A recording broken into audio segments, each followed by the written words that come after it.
लेकिन वहां से डिग्री बट रही है। बिहार के शिक्षा व्यवस्था का हाल ये है, स्कूल से खिचड़ी और कॉलेज से डिग्री बट रहा है, पढ़ाई दोनों में कहीं नहीं हो रहा। तो अगर पढ़ाई चाहिए क्योंकि यही रास्ता है गरीबी से निकलने के लिए, तो बिहार में सबसे ज्यादा पैसा शिक्षा पर खर्च होना चाहिए। इसलिए जन सुराज कह रहा है कि जब हमारी व्यवस्था बनेगी तो 1 घंटा के अंदर शराबबंदी को उठाकर फेंक देंगे। 1 घंटा के अंदर शराबबंदी को उठाकर फेंक देंगे। अब लड़का को बुझाया नहीं कि भैया शराबबंदी और पढ़ाई का क्या लेना देना है, हम बताते हैं क्या लेना देना है। अगर बिहार में विश्व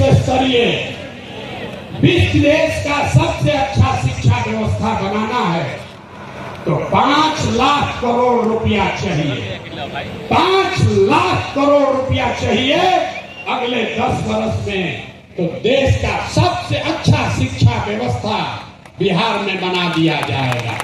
अरे 5 लाख करोड़ रुपया आएगा कैसे? ताली मत बजाइए, समझिए। जो शराबबंदी हटाएंगे तो ये तय किया कि शराब से आने वाला टैक्स का पैसा वो बजट में नहीं जाएगा, नेताजी के सुरक्षा के लिए नहीं खर्चा होगा, सड़क बिजली पानी के लिए नहीं होगा। जितना शराबबंदी के टैक्स का पैसा होगा अगले 20 वर्ष बिहार में सिर्फ और सिर्फ नई शिक्षा व्यवस्था बनाने के लिए खर्च किया जाएगा।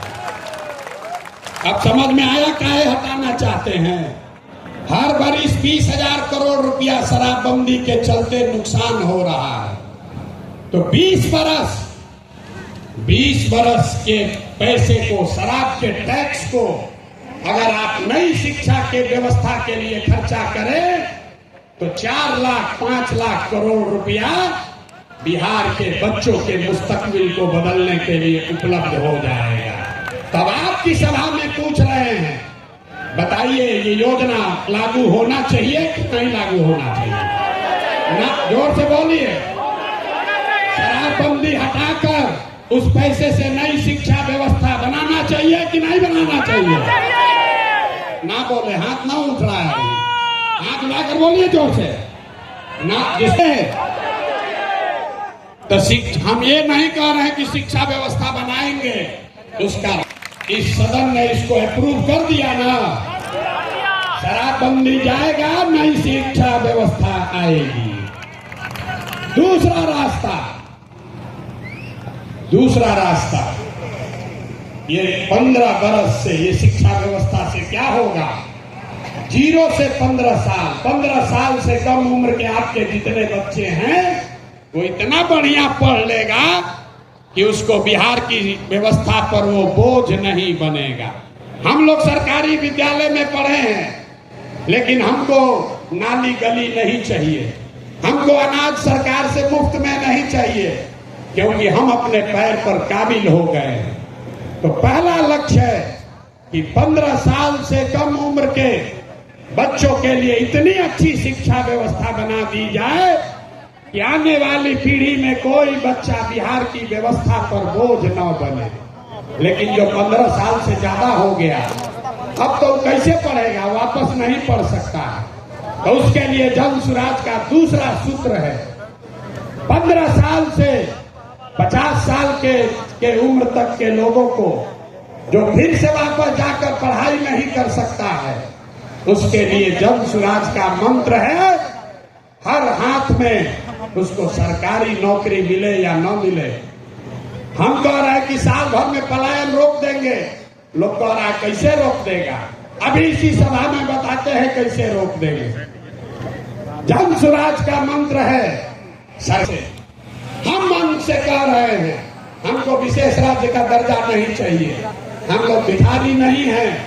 हम आपको बताते हैं रास्ते में, आपके बाजुओं में हम लोग के दिमाग में सरस्वती की इतनी कृपा है कि हम लोग अपना रास्ता खुद बनाएंगे। वो लोग हमको क्या देगा? बिहार से हम लोग उनकी मदद करेंगे। तो रास्ता आपको बताते हैं। पिछले साल बिहार में आप आपने, हमने, बिहार की जनता ने बिहार के बैंकों में पैसा जमा किया 4,61,000। आपने, हमने मिलकर कितना पैसा जमा किया? 4,61,000 करोड़। और बैंकों ने आपको, हमको ऋण कितना दिया, लोन कितना दिया? 1,61,000 करोड़। बाकी 3 लाख करोड़ रुपया कहां गया? ये कोई चर्चा नहीं कर रहा। हम आपको बताते हैं कहां गया। बैंकों ने ये पैसा, आपका, हमारा गरीब बिहार का पैसा यहां से उठाकर गुजरात में, तमिलनाडु में, कर्नाटक में, आंध्र प्रदेश में भेज दिया। रिजर्व बैंक का आंकड़ा है, वो कहता है कि बिहार में अगर 100 रुपया लोग जमा करते हैं बैंक में, तो बैंक वाला 40 रुपया वापस लोन देता है। और गुजरात में अगर गुजराती 100 रुपया बैंक में जमा करता है, तो उसको 90 रुपया वापस लोन मिलता है। तो अगर बिहार में बैंकों में जो पैसा हम लोग जमा कर रहे हैं, लोन के तौर पर 70% पैसा भी अगर वापस मिलने लगे, जो देश का विधान है, बैंकों को 70% पैसा वापस देना ही देना है, ताकि आप मोटरसाइकिल खरीद सकें, घर बना सके, बिजनेस कर सके, खेती कर सके। लेकिन बिहार में बैंक दे रहा है 40 पैसा। तो इसलिए ये तय किया गया कि बैंकों को ये मजबूर करेंगे कि तुम बिहार का पैसा ले जाकर गुजरात और तमिलनाडु में नहीं दे सकते हो। इसका फायदा क्या होगा? हर साल 2.5 लाख करोड़ रुपया, ध्यान रखिए, हर साल 2.5 लाख करोड़ रुपया बिहार के युवाओं को, यहाँ के किसानों को, यहाँ के महिलाओं को रोजी रोजगार करने के लिए लोन के तौर पर 4% सालाना ब्याज पर दिया जाएगा, ताकि हर आदमी अपने अपने घर में रोजी रोजगार कर सके। अब आप बताइए कि ये होना चाहिए कि नहीं होना चाहिए? हाथ उठाकर जोर से बताइए, इतने जोर से बोलिएगा। होना चाहिए कि नहीं होना चाहिए? हम लोग का रुपया गुजरात के आदमी को मिलना चाहिए, कर्नाटक के आदमी को मिलना चाहिए कि बिहार के लड़कों को मिलना चाहिए? जोर से बोलिए। जब हम लोग गुलाम थे तो क्या होता था? कपास का खेती हुआ बिहार में, फैक्ट्री है इंग्लैंड में, वहां फैक्ट्री में कपड़ा बना और वापस आकर फिर इसी देश में बिकता था। इसी के खिलाफ गांधी जी ने आंदोलन शुरू किया था। तो ये जन स्वराज का आंदोलन है कि हमारा पैसा, बिहार के लोगों का पैसा, हमको बाहर का पैसा नहीं चाहिए, लेकिन कम से कम जो हम लोगों का पैसा है वो तो हम लोग को मिलना ही चाहिए। मिलना चाहिए ना भाई, मिलना चाहिए ना। तो 2.5 लाख करोड़ रुपया अगर सीडी रेशियो को, क्रेडिट डिपॉजिट रेशियो को सुधार दिया जाए, तो बिहार के महिलाओं को, युवाओं को 2.5 लाख करोड़ रुपया अलग से हर साल मिलने लगेगा। और तीसरा संकल्प, तीसरा रास्ता, बिहार में जितना बुजुर्ग आदमी है अब वो न पढ़ सकता है, न रोजी रोजगार कर सकता है। तो जन स्वराज का संकल्प है कि 60 वर्ष से ज्यादा उम्र के हर महिला पुरुष को कम से कम 2,000 रुपया महीना पेंशन जरूर दिया जाए, ताकि कोई भी हम लोग का माँ बाप, चाचा भैया, कोई गरीब आदमी कम से कम इज्जत से जरूर रह सके। ये पूरा अगर बिहार के सारे बुजुर्गों को ये याद रखिए, ये प्रशांत किशोर का जुबान है, अगर कह रहे कि मिले हैं, मिलेगा, तो इसका पूरा गुणा गणित किए हैं। अगर बिहार में 60 वर्ष से ज्यादा उम्र के हर महिला पुरुष को 2,000 रुपया देना है, तो हर साल करीब करीब 6,000 करोड़ रुपया सालाना लगेगा।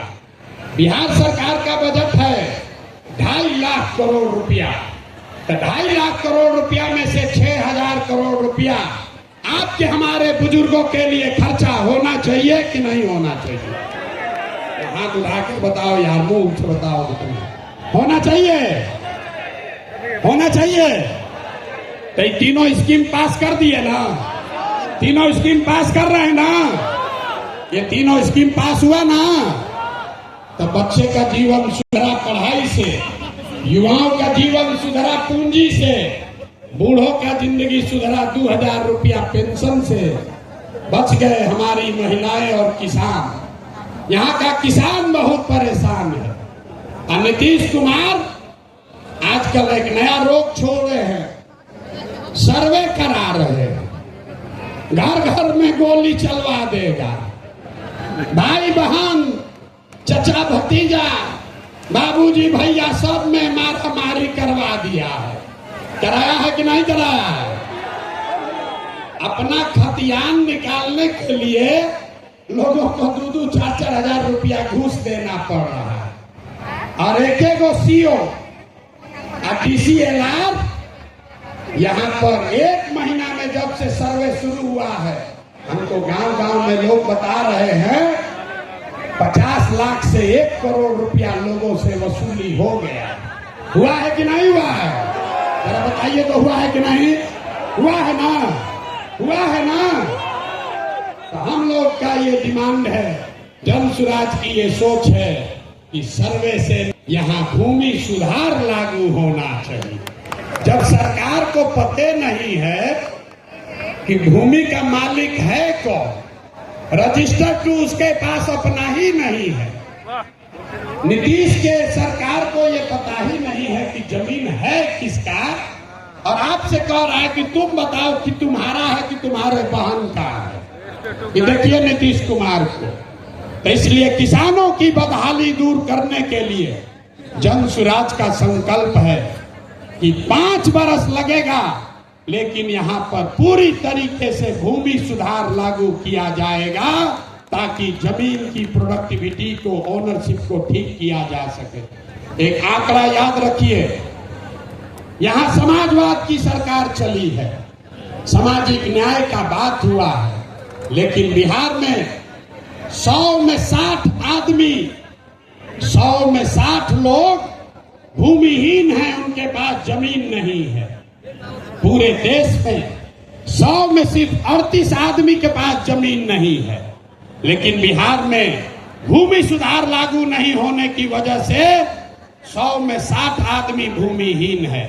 इसलिए जन सुराज का एजेंडा है कि अगर किसानों का जीवन सुधारना है तो सबसे पहले भूमि सुधार लागू करना है। और दूसरी बात, मजदूरी।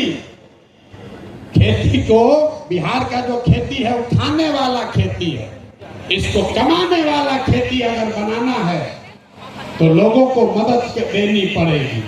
गांव देहात में हम लोग क्या कहते हैं, लोग कहता है कि भैया कटिया करने आए हैं, कमाने के लिए लुधियाना जाएंगे, रोपनी करने आए हैं, कमाने के लिए गुजरात जाएंगे। आदमी खेती करने आया है, कहता है कि हम खाने के व्यवस्था करने आए हैं, कमाने के लिए बाहर जाएंगे।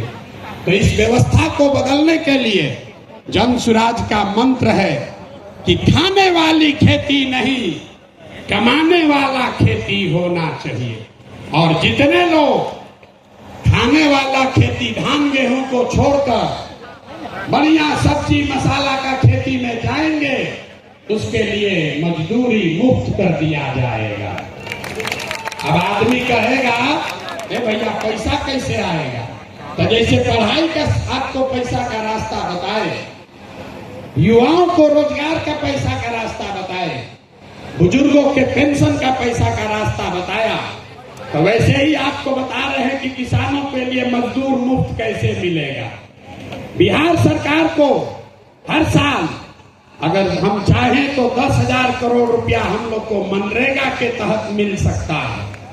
तो अगर मनरेगा के मजदूर को खेती से जोड़ दिया जाए, किसानों को खेती करने के लिए मनरेगा का मजदूर दे दिया जाए, तो बिना 1 रुपया एक्स्ट्रा खर्चा के हर वो किसान जो अपना खेती बेहतर करना चाहता है उसको मजदूर मुफ्त में मिले। क्योंकि मनरेगा का मजदूर अगर सीधे किसान को मिल जाए तो किसान अपने मजदूर से काम भी कराएगा और उसकी आमदनी भी बढ़ेगी। अब एक अंतिम महिला बच गई। महिलाओं का अगर जीवन सुधारना है, सब महिला हमको गांव-गांव में कही है, भैया हमको रोजी रोजगार करने के लिए कुछ साधन दीजिए।